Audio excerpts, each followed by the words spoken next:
गोस्वामी तुलसीदास जी, जिन्होंने श्री रामचरितमानस नाम के महान ग्रंथ की रचना की थी। क्या आप उनके जीवन चरित्र के बारे में कुछ भी जानते हैं? नमस्ते प्रिय दर्शकों, आज हम उन्हीं के बारे में इस वीडियो में आपसे बात करेंगे। गोस्वामी तुलसीदास जी का जन्म विक्रम संवत 1554 की श्रावण शुक्ल सप्तमी को बांद्रा जिले के राजापुर नामक ग्राम में हुआ था। इनके पिता का नाम श्री आत्माराम दुबे तथा माता का नाम हुलसी था। जन्म के समय ये रोए नहीं थे और इनके मुख से राम नाम का साफ उच्चारण हुआ था। इनका जन्म अशुभ मूल नक्षत्र में हुआ था और आकार प्रकार 5 वर्ष के बालक जैसा था। ज्योतिषियों ने अशुभ मूल में जन्म लेने के कारण इन्हें माता पिता के लिए अनिष्टप्रद बताया। बालक के अनिष्ट की आशंका से इनकी माता ने इन्हें अपनी दासी चुनिया के साथ उसके ससुराल भेज दिया और दूसरे ही दिन इस असार संसार से चल बसी। चुनिया ने बड़े ही प्रेम से इनका लालन पालन किया, किंतु जब इनकी अवस्था 5.5 वर्ष की थी तब चुनिया भी भगवान को प्यारी हो गई और ये अनाथ होकर द्वार द्वार भटकने लगे।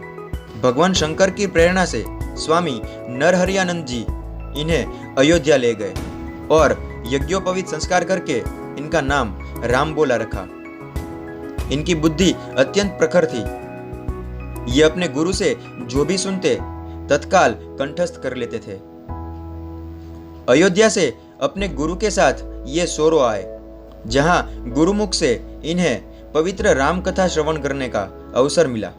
तदंतर काशी जाकर इन्होंने श्री शेष सनातन जी से 15 वर्षों तक वेद शास्त्रों का गंभीर अध्ययन किया। गोस्वामी जी का विवाह भारद्वाज गोत्र की सुंदर कन्या रत्नावली से हुआ था। एक दिन इनकी पत्नी अपने भाई के साथ अपने मायके चली गई। पत्नी में अत्यधिक आसक्ति के कारण ये भी उसके पीछे पीछे ससुराल पहुंच गए। इस पर इनकी पत्नी ने इन्हें धिक्कारते हुए कहा कि जितना प्रेम तुम मेरी हाड़ मांस के शरीर से करते हो, उसका आधा भी यदि भगवान से कर सको तो तुम्हारा कल्याण हो जाएगा। पत्नी की कटु किंतु सत्य बात ने इन्हें वैराग्य का पथ दिखाया। वहां से ये सीधे प्रयाग आए और विरक्त हो गए। गोस्वामी जी शौच के लिए नित्य गंगा पार जाया करते थे और लौटते समय लोटे का बचा हुआ जल एक वृक्ष की जड़ में डाल दिया करते थे। उस पेड़ पर एक प्रेत रहता था। उसने गोस्वामी जी से संतुष्ट होकर वर मांगने के लिए कहा। इन्होंने उससे भगवान श्री राम के दर्शन की लालसा प्रकट करी।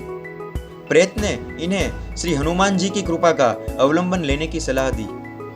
एक दिन सत्संग में इन्हें श्री हनुमान जी का साक्षात्कार हुआ। हनुमान जी ने चित्रकूट में भगवान का दर्शन कराने का इन्हें आश्वासन दिया। चित्रकूट के घाट पर बैठकर श्री गोस्वामी जी चंदन घिस रहे थे। इतने में भगवान सामने आ गए और इनसे चंदन मांगा। गोस्वामी जी की जन्म जन्मांतर की इच्छा पूरी हो गई। इन्हें भगवान श्री राम के अनुपम रूप का साक्षात्कार हुआ। श्री हनुमान जी की आज्ञा से इन्होंने विक्रम संवत 1631 की चैत्र शुक्ल रामनवमी मंगलवार को श्री रामचरितमानस का प्रणयन प्रारंभ किया। 2 वर्ष 7 माह और 26 दिन में यह ग्रंथ तैयार हुआ। इनके जीवन में भगवत कृपा से अनेक चमत्कार हुए।